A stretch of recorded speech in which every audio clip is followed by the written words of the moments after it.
प्रधानमंत्री ने कर्पूरी ठाकुर को भारत रत्न देकर बिहार के समस्त पिछड़े समाज को सम्मानित किया।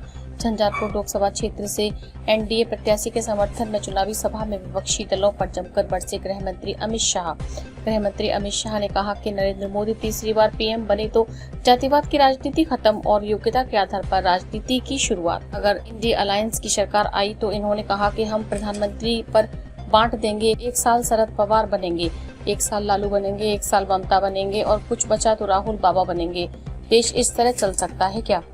बिहार के महान समाजवादी नेता स्वर्गीय कर्पूरी ठाकुर की कर्मस्थली फुलपरास की धरती से गृह मंत्री अमित शाह ने सोमवार को विपक्षी दलों पर जमकर निशाना साधा। गृह मंत्री झंझारपुर लोकसभा क्षेत्र के अंतर्गत फुलपरास के नरहिया सार्वजनिक लक्ष्मी नारायण मंदिर परिसर में एनडीए प्रत्याशी रामप्रीत मंडल के पक्ष में एक विशाल चुनावी सभा को संबोधित करते हुए कहा कि हमारे कर्पूरी ठाकुर जी यहां से विधायक बनकर जाते थे। इतने वर्षों तक कांग्रेस एंड कंपनी ने कर्पूरी ठाकुर जी का सम्मान नहीं किया। प्रधानमंत्री जी ने कर्पूरी ठाकुर जी को भारत रत्न देकर बिहार के समस्त पिछड़े समाज को सम्मानित किया। साथ ही यह भी कहा कि प्रधानमंत्री नरेंद्र मोदी को तीसरी बार पीएम बनाने का मतलब है कि बिहार में जातिवाद को खत्म करना और योग्यता के आधार पर राजनीति की शुरुआत करना। पीएम मोदी की जीत निश्चित है। कर्पूरी ठाकुर जी ने गरीब के घर से आकर बिहार के गरीब, दलित और पिछड़ों की आवाज बुलंद की और नरेंद्र मोदी ने गरीब चाय बेचने वाले के घर में जन्म लेकर पूरे देश में भी गरीबों के कल्याण का यज्ञ शुरू किया। आज मोदी जी देश भर के गरीब, पिछड़े, आदिवासी, दलित, वंचित के कल्याण के लिए काम करने वाले नेता के रूप में उभर रहे हैं।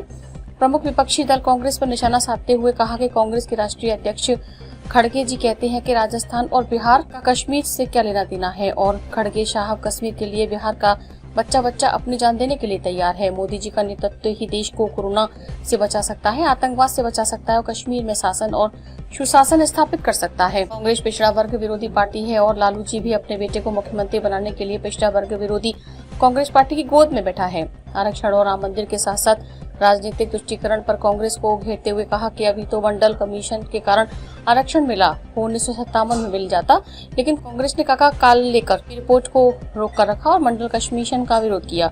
विपक्ष 70 साल तक राम मंदिर के मामले को लटकाते रहे। मोदी जी ने 5 साल में केस भी जीता, मंदिर भी बना और प्राण प्रतिष्ठा करके जय श्री राम भी हो गया। पूरे विपक्ष को निमंत्रण भेजा मगर वो तुष्टीकरण की राजनीति के चलते अयोध्या नहीं गए।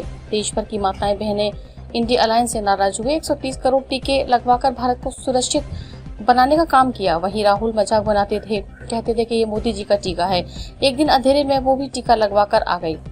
महामारी के समय भी आप राजनीति करते हो। इंडिया अलायंस पर तंज कसते हुए कहा कि इंडिया अलायंस अगर जीतता है तो पीएम कौन बनेगा? इसके पास कोई नेता है? लालू, ममता या स्टालिन देश संभाल सकते हैं क्या? और राहुल गांधी के बारे में दूर दूर से सोच सकते हैं क्या? अगर इंडिया अलायंस की सरकार आई तो इन्होंने कहा था कि हम प्रधानमंत्री पद बांट देंगे। एक साल शरद पवार बनेंगे, एक साल लालू बनेंगे, साल ममता बनेगी और कुछ बचा तो राहुल बाबा बनेंगे। देश इस तरह चल सकता है क्या? एनडीए के इस चुनावी सभा को जेडीयू के राष्ट्रीय महासचिव सह राज्यसभा सांसद संजय झा, परिवहन मंत्री शीला मंडल, उद्योग सह पर्यटन मंत्री नीतीश मिश्रा, पूर्व सांसद वीरेंद्र कुमार चौधरी, पूर्व प्रधान पार्षद विनोद कुमार सिंह व अन्य नेताओं ने संबोधित किया। झंझारपुर से चौथा स्तंभ, ब्यूरो रिपोर्ट।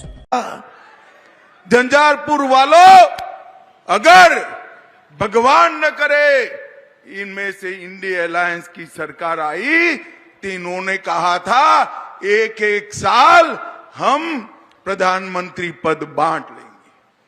एक साल शरद पवार जी बनेंगे, एक साल लालू जी बनेंगे, एक साल ममता जी बनेगी, एक साल स्टालिन बनेंगे और कुछ बचा खुचा होगा तो राहुल बाबा बनेंगे। देश इस तरह से चल सकता है क्या? जोर से बोलो, चल सकता है क्या? देश पर कौन